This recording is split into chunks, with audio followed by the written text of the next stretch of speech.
The USAID Stop Work Order has a global impact on development and poses serious problems for our partners of Ghana Friendship operating in the northern Ghana. But we want, with this webinar, to contribute with information about the situation, not only locally in northern Ghana, also for all of Ghana, and actually also globally. And to ensure that we reach it all, we have decided to start out with a global perspective with a presentation from Sigrid Krohmann Schøler. Then we will zoom in on Ghana with a presentation from Mohammed Awal Al-Hassan. And finally, we will come up to the Savannah area in northern Ghana with a presentation from Philip Gmabi. I hope I'm precise. And I will not take more of your time and time from the webinar.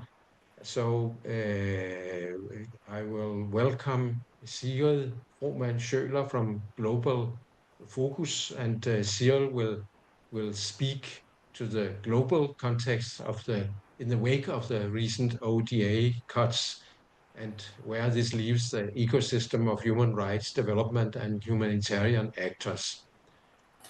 And I don't know, Sia, will you do some screen sharing or? No, I won't. I'll just be That's talking. okay. You just go on. That's fine. The floor is yours. Thank you. Thank you so much, Paul. Good evening, everyone. Thank you for having me. I'm glad to be here and looking forward to this conversation. I was lucky enough to go to Ghana a few years ago, and with good help from Ghana Friendship, actually, to make some connections. So I'm happy to be among friends. As Paul mentioned, I work with Global Focus, and we're the platform for Danish civil society organizations working across global issues, so both development, humanitarian issues, human rights, and climate matters. And of course, we've been following this stop work order as well, because it impacts how Danish organizations and their partners operate, and also the nature of our global alliances, both speaking on behalf of Global Focus, but also as a Danish civil society actor.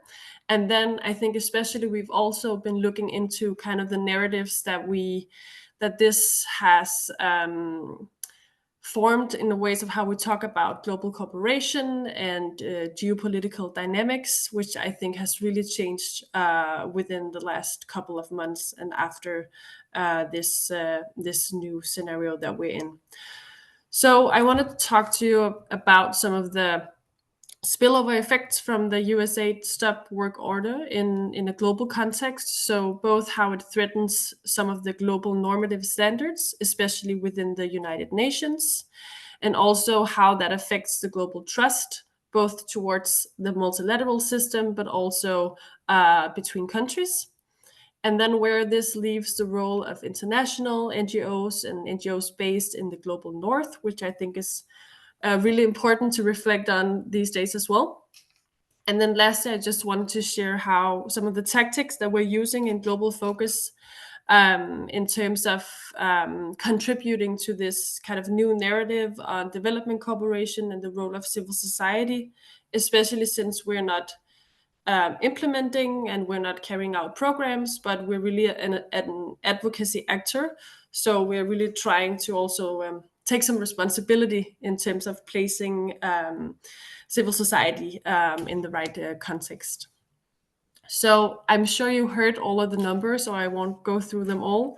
But you know, it's an immense stop work order that has been issued. Almost 90% of the USAID has been slashed, ending more than 3,000 contracts with NGOs.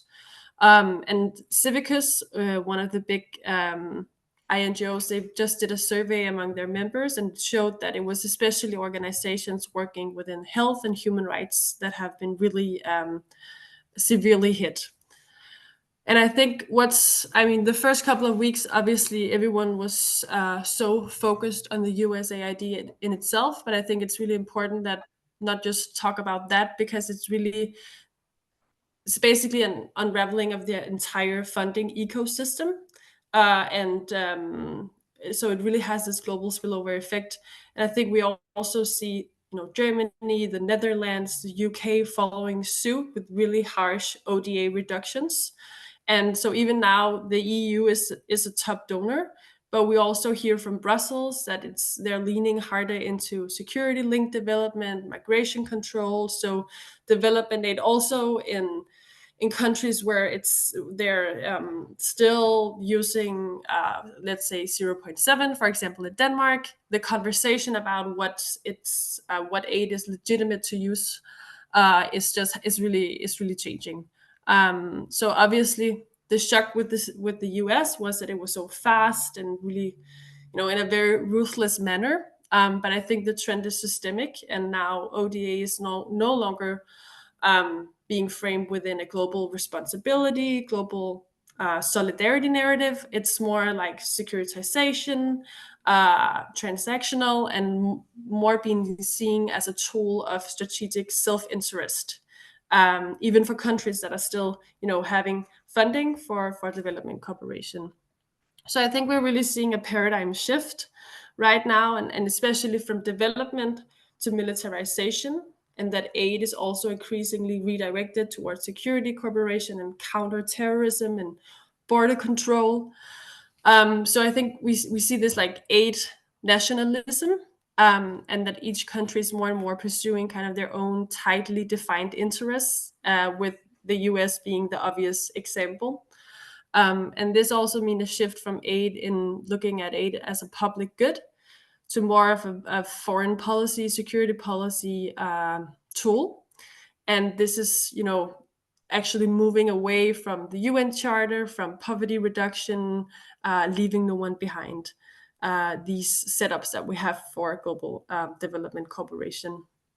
So what this also means is obviously also retreat from global commitments, not just from the US, but also from other countries. And this comes, in times where there's so many crises going on, violent conflicts, wars. We have Gaza, Ukraine, famine in Sudan, conflict in DRC. We have a severe pressure on human rights and civic space globally. We have a funding crisis for the SDGs, accelerating climate crisis. So obviously, there's so many issues that development cooperation and aid should be focusing on, but this is really also a case of stepping back from these global norms. So we see that the US is withdrawing from the 2030 agenda, the Paris Agreement, the Human Rights Council. They won't talk about gender equality, climate financing. They won't be engaging in the UN Security Council. So it really is a retreat from these global norms that we have used decades to establish together, and is really the baseline for global cooperation. And I think this really sends a very chilling message that international responsibility is optional, and these norms that underpin the global system that we're all working within, based on accountability and shared humanity, universality of human rights, that this is in really dangerous risk of eroding. And I think UN officials I've heard saying that they really risk that this might lead to more of a coalition of the willing model at the UN, or just like in general for international cooperation, where global action is more driven by a shrinking circle of aligned countries, instead of this broader international community. Um, and I think this also has really big impact on the global trust, and we've already seen this declining also before the USAID work stop order. We have seen it with climate conferences really having unambitious goals, the huge finance gap, for example, for the SDGs, and this just adds to it.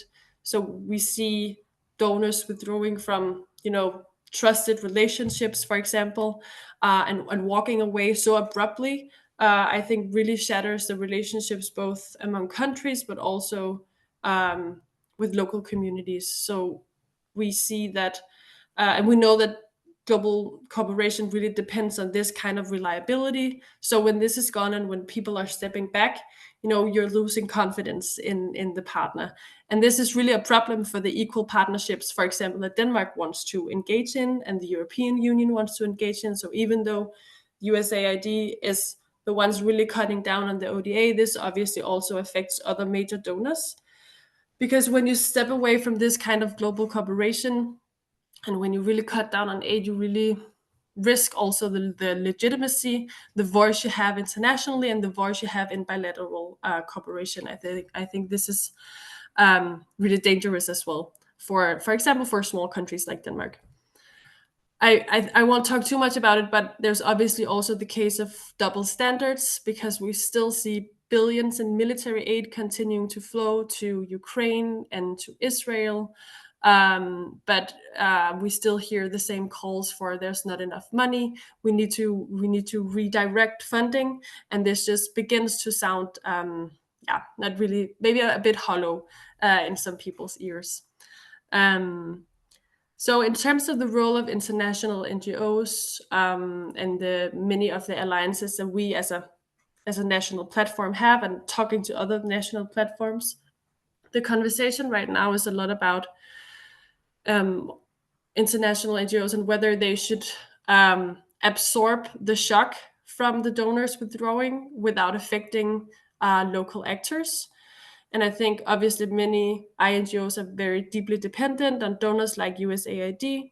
But we see that the pipeline is really drying up. So, it's also a matter of kind of both be taking care of local partners and being and acting in solidarity without losing the baseline for the work of the INGOs itself. That's one analysis. And then I think there's another question that's really important to pose when we talk about this. That is whether maybe more fundamentally INGOs should not try to absorb these shocks and actually just take a step back, allowing more space for local actors. And because I think also this moment could present a more radical opening, the decentering of northern NGOs, of international NGOs, and kind of reallocating the resources that is left and the power to civil society and the global majority. And this is a very difficult conversation to have. And it's not just technical, it's also political. And obviously, this is where it becomes tricky. But I think the conversation that we're having right now with our members in Global Focus is very much the responsibility of INGOs to evolve, maybe also from implementers to advocates, and taking on the responsibility of shaping narratives and protecting norms, and really protecting development cooperation and the role of civil society towards national parliaments, and especially in shaping public opinion, for example, in a country like Denmark, and making the case that development cooperation is also very much about building relationships and alliances. And coming to kind of the mitigation strategies that we've been working on in Global Focus, so we have not been directly hit ourselves, but we're trying to, as I said before, as an advocacy actor, to be responsible in terms of how we talk about development aid and development cooperation in a new context that is very tricky and that is very much defined by war and militarization, but still insisting on the added value of building these kind of relationships, on the added value, obviously, of development efforts and human rights efforts, also in terms of creating human well-being and ensuring safety. So we've kind of realized towards Danish politician, it's repeating the same arguments doesn't really go anymore in favor of global cooperation. And I think especially the role of civil society, because they have so much else on their radar when we're talking about a global context. So, I mean, obviously, a mitigation strategy for civil society around the world right now is to diversify funding. But when we're talking about advocacy, I think a focus on these norms and a focus on how they are eroding is really, really important. So we also have a task in diversifying our narratives and the concepts that we're using. So we've been trying to reframe our approach, and this is actually both in terms of talking about aid cuts, but also the role of civil society in a changing world, and that is to talk about civic diplomacy, because it really helps us highlighting the interconnectedness, the global links, and talking about solidarity in a way where we is not saying the word solidarity, because the world is really changing and some people is kind of like closing the door when we raise that issue. But this is solidarity is obviously still at the core of our messages.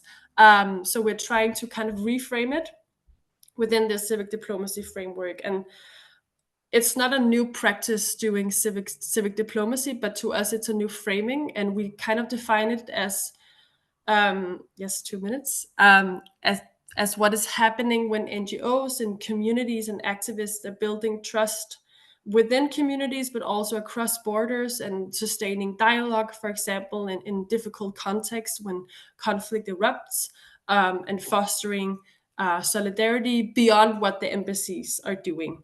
So the presence also of civil society across the globe. So in this very difficult geopolitical context, we also see that traditional diplomacy is really difficult. And they're increasingly focused on isolationism and self interest. So, what do we have left? We have the citizens, we have civil society, and we have civic diplomacy.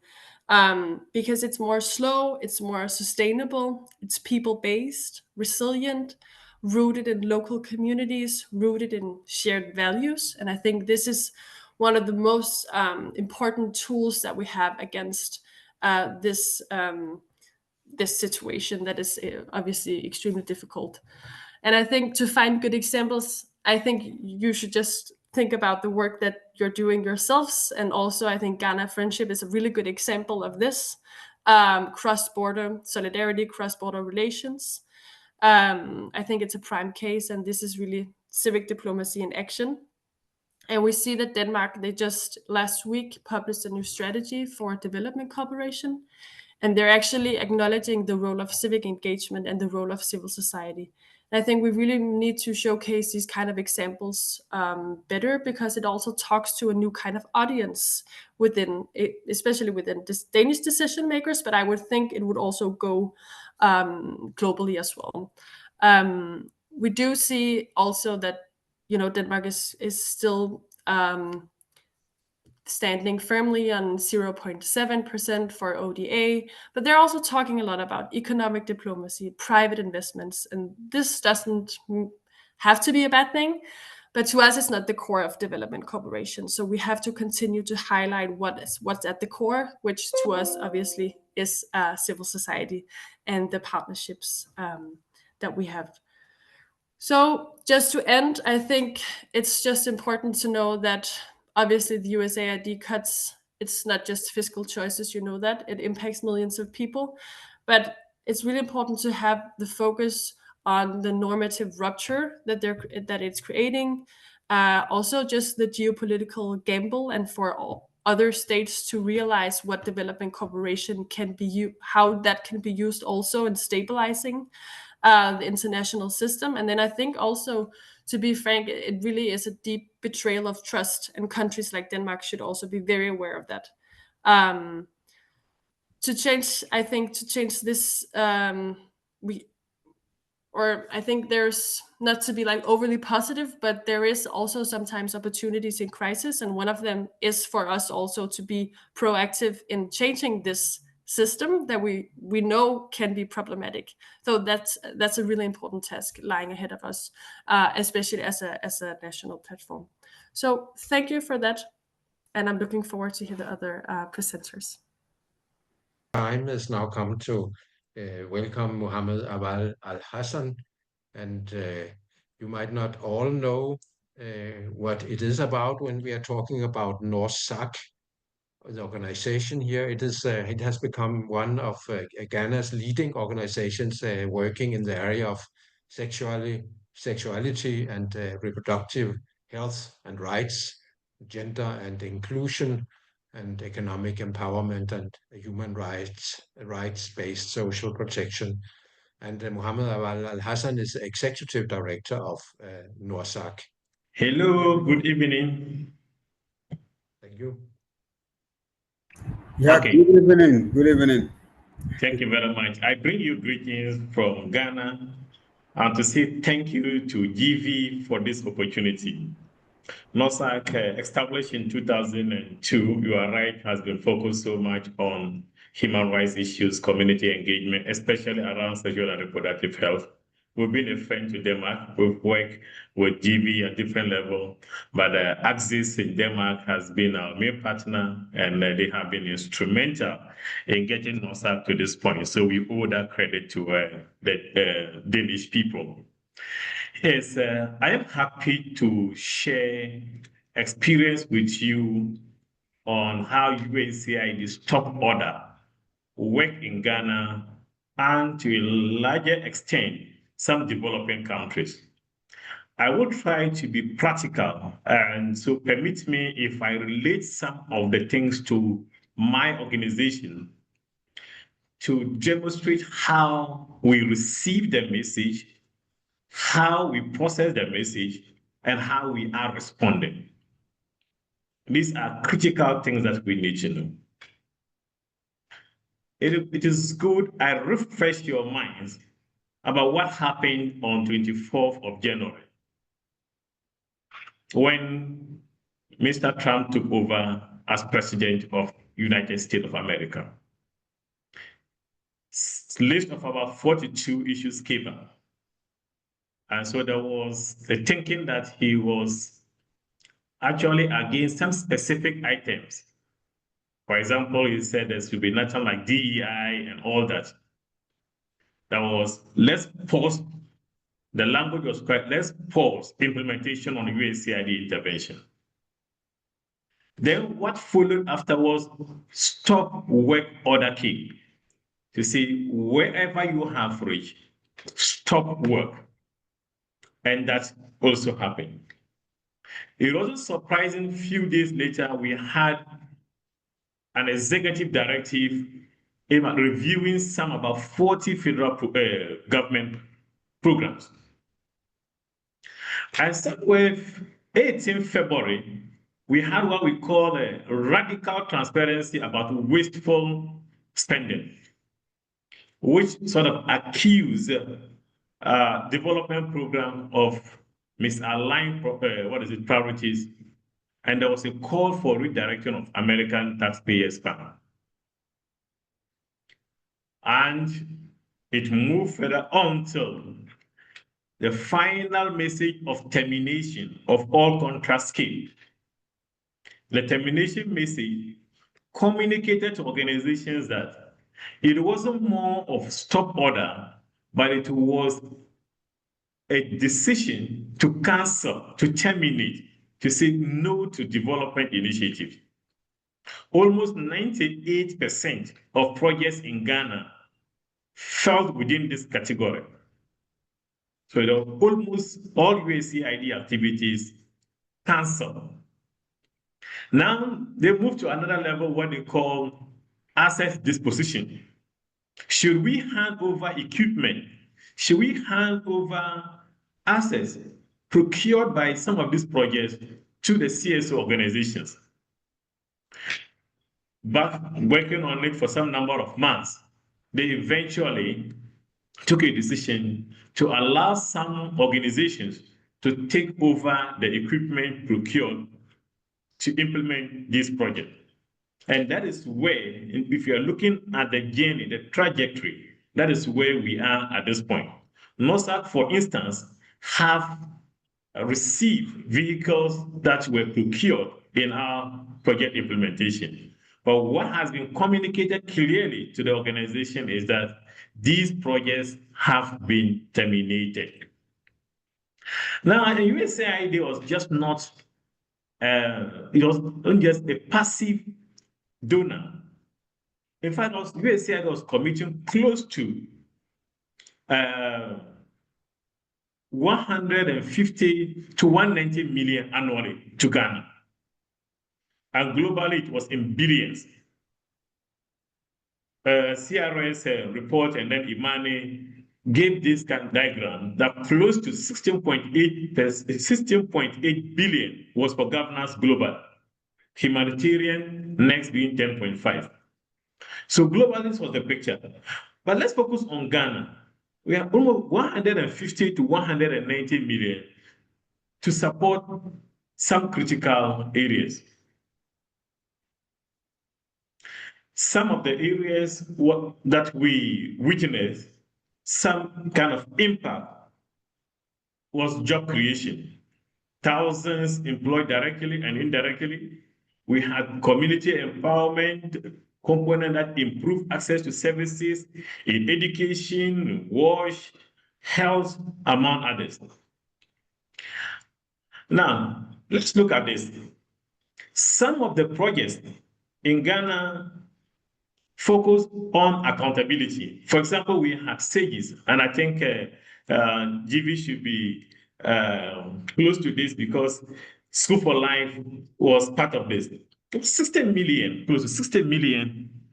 And then we had nutrition or learning alone about 14.39. If you look at all these, the amount committed to development of Northern Ghana, addressing specific areas such as health, such as education, water, and sanitation, it was significant. So for USAID to pull out all of a sudden brought the sector to some kind of its knees.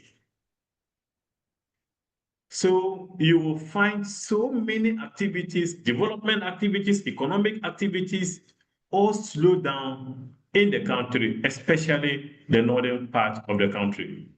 In fact, USAID positioned itself to a partner of choice at the time that almost all government agencies rely on USAID for assistance. And so in Ghana, we see a big player. They presented themselves as the donor that organizations were to survive on. Now, let's look at the impact of the withdrawal, not just on civil society organizations, but the development of Ghana and other developing countries.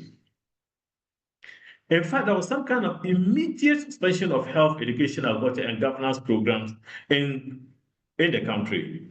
And so government agencies that relied so much on USAID, due to some kind of panic reaction, halted their interventions for some days and weeks. Look, it disrupted service delivery in over 50% of Ghana, 261 districts. So those people who went to work thinking of providing services, having adequate supplies, within a week or two, some of them experienced shortages. Government, our president had to instruct the finance minister to make provision in a budget that was yet to be read to cater for it. But it was not going to be possible for Ghana government to allocate resources enough to address the gap.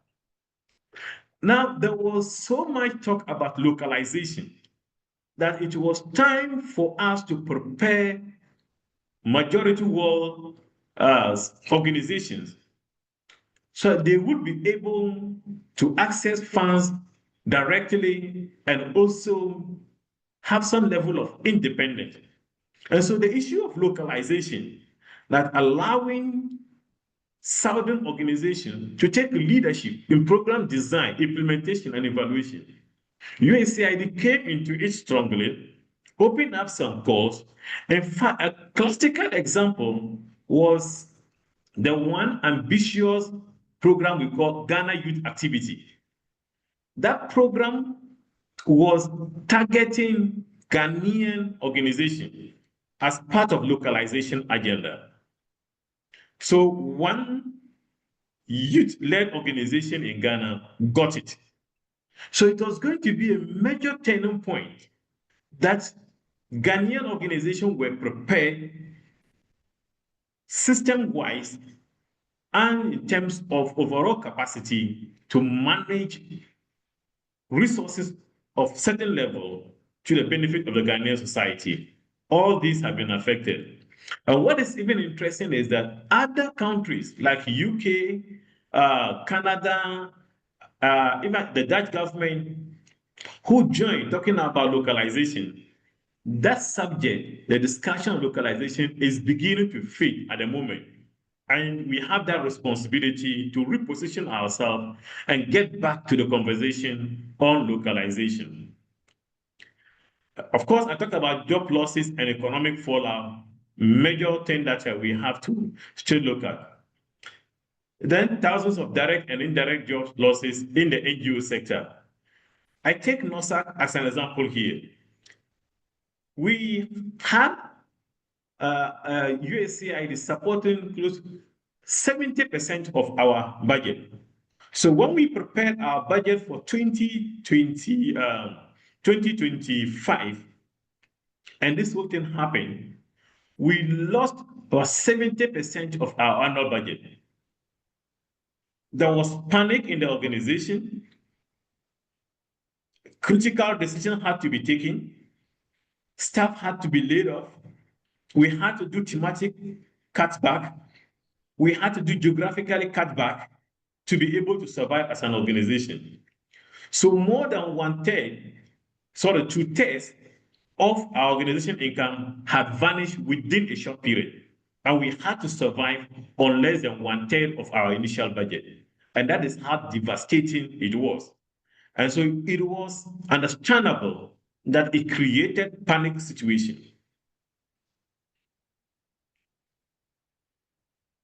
Now, some operational challenges. I just talked about CSOs forced to scale down operations. But there were a number of organizations who were quite slow in responding to this. Of course, because of the panic nature of it, people not sure about what will happen to their organizations if 60%, if 70%, if 80% of their budgets were cut off, what will happen? So there was that kind of panic. So there was that kind of suspension of contracts and laying off, as I indicated earlier. And then most organizations, even up to date, are struggling to maintain basic administrative costs. Some organizations are so struggling to do that. In fact, at the community level, the response or action of USAID brought some kind of conflict between national organizations and communities, because people had worked with communities to develop action plans. They had developed with communities shared rules to respond to some specific things. And now, all of a sudden, GDCA goes to tell them, they don't even have time to tell the community, this is what we are doing. They just have to go quiet because the instruction was that do not communicate anything to your partners, the communities, wait until further instructions. So the communities who had developed their community plans and waiting for further direction from civil society organizations all went dead. And so we have, I can assure you, these communities, we are just waiting for some, annual report from Ghana Health Service, and I can assure you that we will have, we'll risk having an increased malnutrition, having more school dropouts, low quality of education, and of course, the national struggle to manage outbreaks. We will still witness that for some more months and years. There are some long-term concerns. I talked about risks of widening development gap between northern and southern Ghana.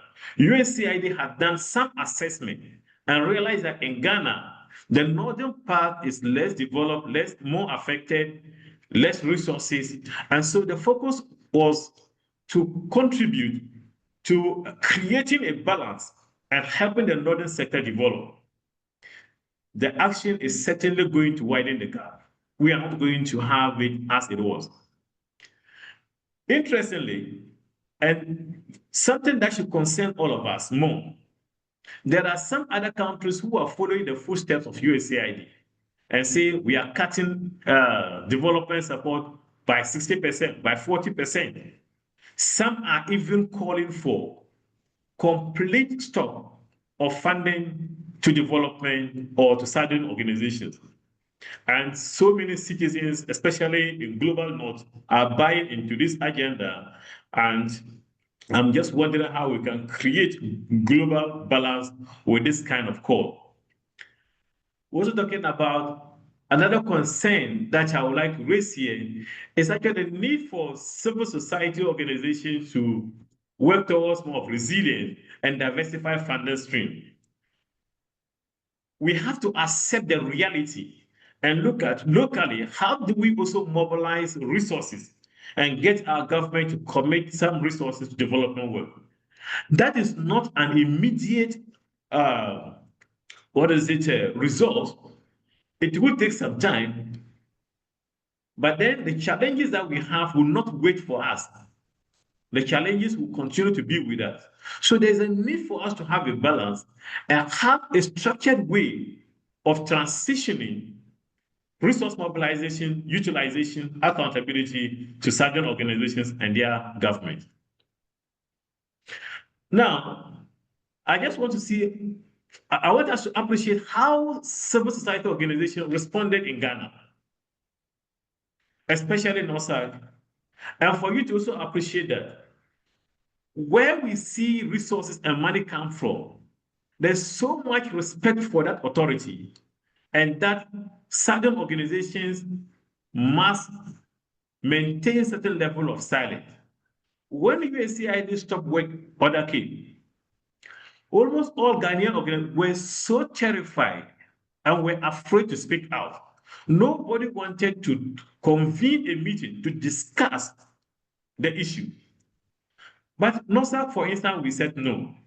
There must be, we must break the silence. And we should be able to mobilize Ghanaians, to discuss actions of USAID and how that was going to impact on us. So we convened a gathering of civil society organizations to discuss the order and to make some guesses on how USAID was going to eventually end. Indeed, it ended that way. We realized that there has been total termination of all their projects. So a learning here is that when we are in relationship, in partnership, money should not be a factor to silence other parties, as we saw in the case of USAID. And I think it should be part of our design. It should be part of our engagement. It should be part of our interactions at all levels. In fact, there has also been some calls, engagement, interactions at national level to get our government to commit a percentage of our GDP to support civil society work. I just indicated that it's not going to be an instant thing. It's going to be a process. It may be very slow, but it's necessary that our government begin committing some resources. I want to believe those of you who have been following development space in Ghana will hear our former president talk about Ghana Beyond Aid. I was looking at how do we mobilize resources internally to promote development in Ghana. Yes, the reality dawned on the president. We realized that we are not fully matured for that, but it gave us hope. And I think we should see it as an opportunity to work with you to have that kind of discussion to ensure that we are able to initiate sustainable processes that will help us commit national resources to development work, especially as we consider civil society independence in Ghana. It's not going to be possible for us to fill the gap left by USAID in Ghana. It's not going to be possible. And I don't foresee any of our development partners, think of either Danida, think of the Dutch government, increasing development financing in the near future. I don't foresee that now. So the reality is here, and we have to look at, in the midst of these challenges, how do we still contribute to development initiatives across? So I talked about some of us, NOSAC and other organizations, we are exploring alternative funding to see how do we diversify, how do we get in touch with foundations, how do we look at the private sector, how do we position ourselves and be competitive in crowd funding, philanthropic work, how do we try to promote philanthropic work in our communities, in our society, and how do we also raise public awareness on resource mobilization and how to get the public to work with us. Thank you very much for the opportunity. We are now approaching the last input before a question and answer session, and we are going to welcome Philip from GDCA, and now we are coming to the local level in northern Ghana, with which consequences, challenges, and possible remedial measures as possible without the USAID being present among the development organizations in the region. So Philip is a technical advisor for policy and governance with GDCA, and the floor is yours. Yes, thank you very much, Paul. Good evening, everyone, and I am happy to be here to share some thoughts around the Stop Work Order. So, thank you, Alhaji Awal, for sharing the ideas around giving the national picture. And as Paul indicated, I'm going to look at the local level consequences, the challenges, and some possible mitigation measures. So I am doing this on behalf of GDCA and School for Life. Of the programs with USAID, the first GDCA had been implementing prior to the Stop Work Order was the Resilience in Northern Ghana System Strengthening. That is what was popularly known as Ring 2. And like it was mentioned by Alhaji Awo, School for Life was part of a consortium that was implementing the Ghana Strengthening Accountability in Education Systems activity, popularly called SAGES, the SAGES activity. Now, if you look at the amounts of funds that were obligated, as mentioned by Alhaji Awal earlier, the SAGES project had a total obligated funds of $50 million US, and it was for a 5-year period from 2023 to 2028. And out of this amount, School for Life was allocated a total of $7,439,507. So a chunk of the amount was allocated to School for Life for its activities under the project. Now, if you look at the Ring 2 project, there was a total amount, as quoted earlier, in excess of $21 million committed for 5 years, starting 2022 to 2027. And the allocation to GDCA was in excess of $1.8 million. GDCA was also working in a consortium. And so this is the amount that was allocated to GDCA for its activities. And these projects were implemented in a total of 17 metropolitan municipal and district assembly in northern, northeast, upper east, and upper west regions of Ghana. This is what we normally refer to as the USAID zone of influence. And so it was covering a chunk of the district assemblies in the area. School for Life was implemented in a total of 8 of these 17 districts. And when you look at GDCA was implementing in a total of 17 MMDAs, all the 17 MMDAs in the zone of influence. Now, the goal of the SAGES project was to improve primary education service delivery through institutionalizing accountability in Ghana's primary education system. And there were 3 objectives: to strengthen the enabling environment for education accountability in primary education, and to improve performance of education system actors and improve the effectiveness of their interactions with each other in support of education accountability. Again, there was an objective focusing on improving education management and citizen engagement in USAID's zone of influence. Under the Ring 2, the focus was on improving nutritional status and resilience of women of reproductive age and children under 5.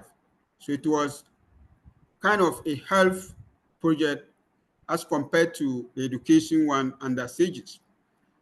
Now, there were 3 objectives also for this project: local governance plan, finance and deliver services that respond to the population's needs. And there was also an objective that was focusing on supporting government and private entities collectively to implement solutions to attain measurable improvements in nutrition and resilience. Then lastly, there was an objective focusing on influencing citizens or mobilizing citizens to influence local service delivery to respond to their needs. So these were very good interventions that had the citizens at heart and seeking to promote a lot in the area of nutrition and education. And GDCA was having the task of implementing the Objective 3 of Ring 2. And so GDCA was looking at how to improve social accountability and citizens' involvement in delivery of multi-sectorial nutrition and resilience. And at the same time, looking at how citizens could be mobilized to effectively advocate for their needs and priorities. Of course, looking at improving citizens' use of public programs that promote household resilience. So a lot had been started, but of course, we cannot talk about same today. If you look at target beneficiaries, the SAGES project targeted 1,254 schools in total, with over 668,000 beneficiaries involved in these schools. The Ring project targeted in excess of 86,000 women of reproductive age and children under 5.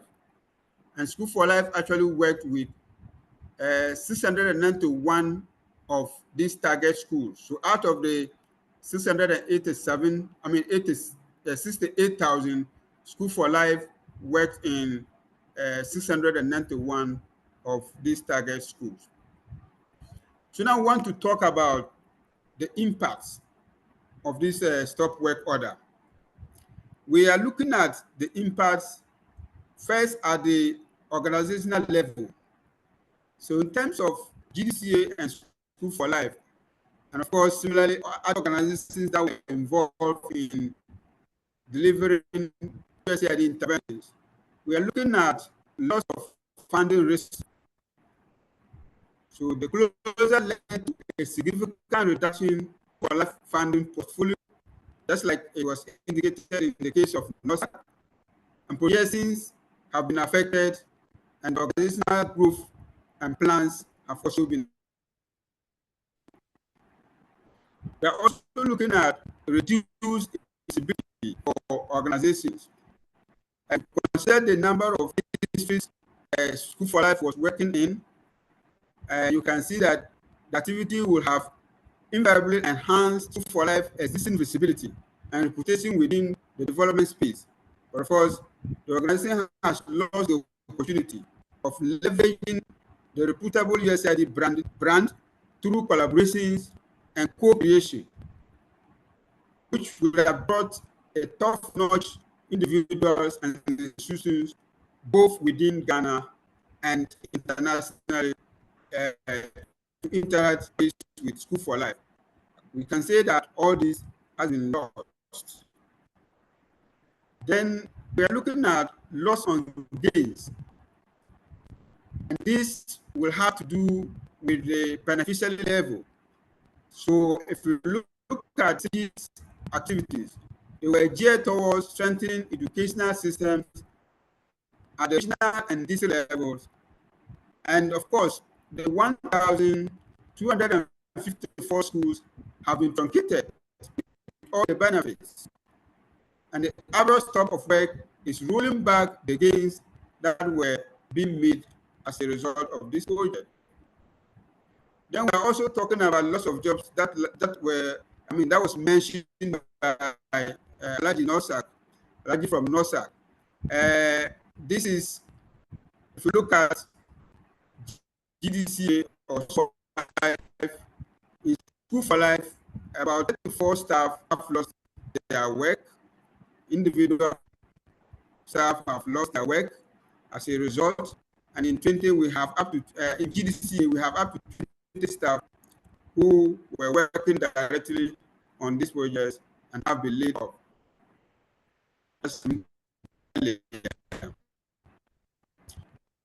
Many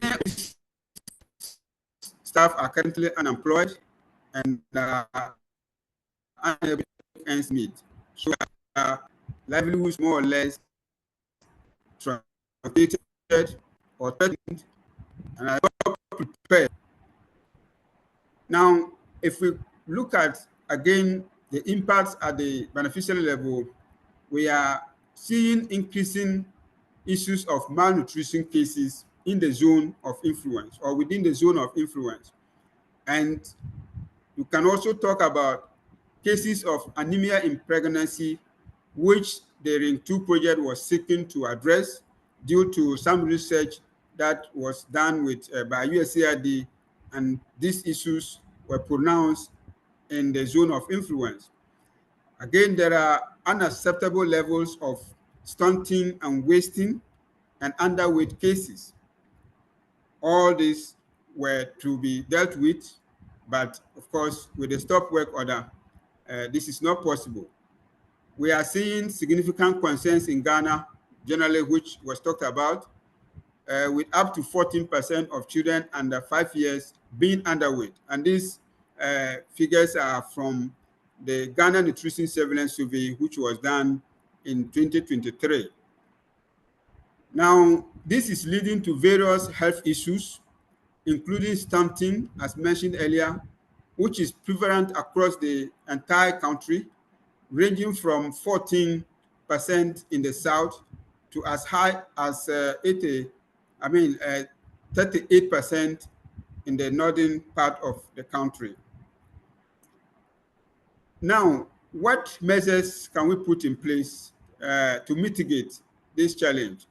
Some of them were already mentioned by Alaji Awo, but I just want to add some to that. So there's need for us to work with donors who are willing at the moment to support some of these interventions and all other interventions that may come to address some of these challenges we are putting out. We also need to consider, as mentioned earlier, diversification of funding sources for programs. And I think, like I mentioned earlier, GDCA had to change NIM in order to diversify its funding sources and to mitigate some of this earlier. But of course, this sudden stop of work is having a toll on its operations. Then we also need to consider raising resources locally, as mentioned earlier, to address some of these challenges. And we are looking at what could be done with the government of Ghana, what could be done with communities who were trained or given capacity on how to engage and raise local resources for their own engagements and for achieving their own local goals. We have to look at how this can step in somehow to mitigate some of the challenges. Then we also need to strengthen high impact interventions in districts with specific needs. So there are imbalances in the system. And so there will be the need to look at areas that are most affected or worst affected to have some interventions to address or mitigate these challenges. There's also the need to seek some collaboration with government agencies, especially on some new policies that are coming up with the new government in Ghana. Talk about the 24-hour economy, which I know some CSOs are already knocking on the doors of some agencies to see how they can collaborate in delivering some of these policies to the benefit of the local people. Then we are also looking at other policies in the agricultural sector, where they have been talking about rolling out new policies, and CSOs may have to consider leveraging on some of these policies for the benefit of the citizens. And I'm sure with that, some of these challenges could be mitigated. This is where I want to conclude and to thank you for your attention. Of course, the projects we're looking at how to mitigate a lot of challenges, but the stop work order has come unnoticed, and it has in a way affected a lot that we were doing as CSOs. On that note, I thank you once again for your attention. Thank you. Thank you, Philip. But let us proceed to the question and answer session. Yeah, Sigrid, here you go. Thank you. So I wanted to ask Mohammed and Philip, because I think it's quite interesting with the Ghana Beyond Aid policy. I don't know much about it, but I'm just wondering, how do you see the potential in working towards the Ghana Beyond Aid policy, and then kind of diversifying funding and working with donors that are not necessarily nation states, for example, private companies? Do you see any potential? Do you see any pitfalls? Collaborating with private companies is quite a big thing in the new Danish development policy. So I'm quite interested to hear your perspectives in collaborating with those kind of new actors within this field. And thank you so much for your presentations. It was really insightful. Yeah. Who would like to answer? Well, I think the Ghana Beyond Aid was one agenda the former president talked about.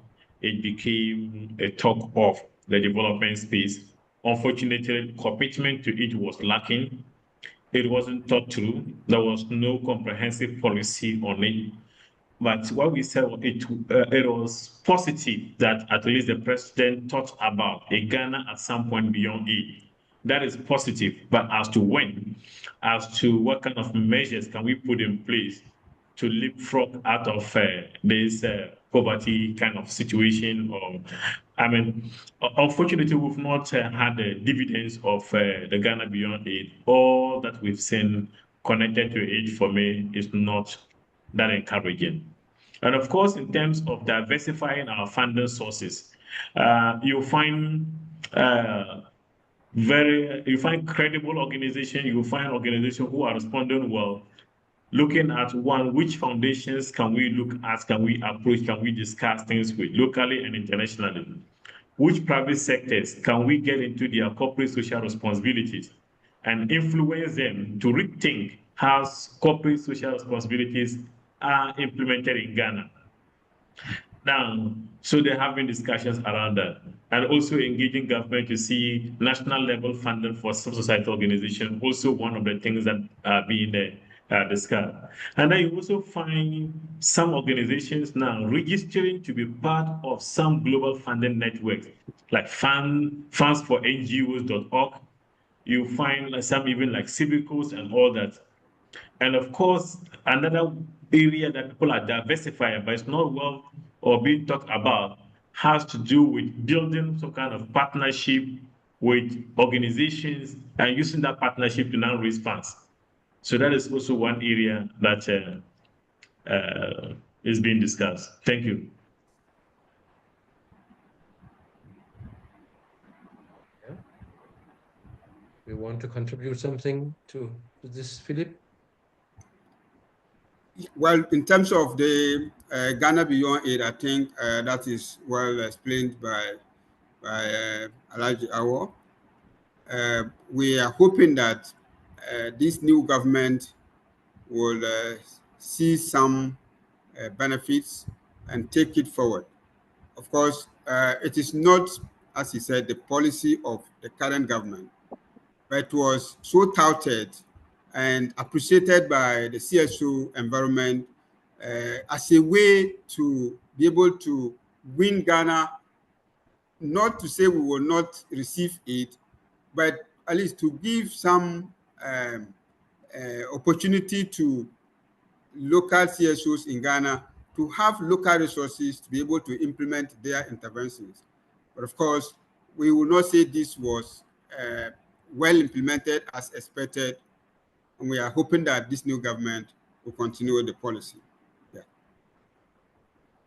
Thank you. Lene Marie, you have a question? Good evening. Sorry. Yes, Mohammed, you mentioned that the stop work orders and the pulling out of USAID was an attack on localization, and also that many other donors in your assessment has gone in the same direction. Could you elaborate a bit on that? I mean, I know the Ghana Youth Project, and I agree with your analysis that that was a very progressive step in that direction that was stopped even before the contract was awarded. But could you elaborate on, I mean, what you've experienced with other donors going in that direction? Yes, thank you very much. Like I indicated, USAID was bold to say that we can entrust 5 to 10 million United States dollars to a Ghanaian organization leading other actors. And that was a way of pushing localization to another level. Now we had UK, now FCDO. FCDO was talking about localization, and the strategy was to get an organization in Ghana that will receive financial resource from FCDO and work with other Ghanaian organizations.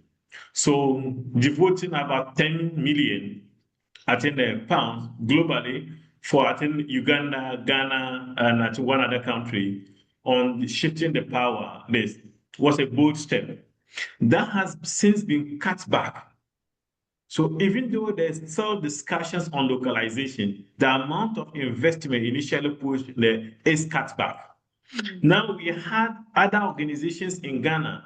Global Affairs Canada was quite hesitant in allowing Ghanaian organizations to come for their funding directly. Instead, Ghanaian organizations were expected to work with Canadian organizations to access Global Affairs Canada. So they were looking at post-feminist policy document that they are implementing now, how to get Ghanaian organizations to do that. That has since been, abandoned in a way. Less discussion is held on it. And so if you look at Ghana, civil society organization in Ghana had begun talking about localization, positioning ourselves because of the panic, because of the sudden withdrawal, and because of the response from other organizations like the Netherlands, talking about CAS and all that. In fact, the momentum has come down or died down, and less is heard or discussed about this localization at the moment. Thank you. Thank you.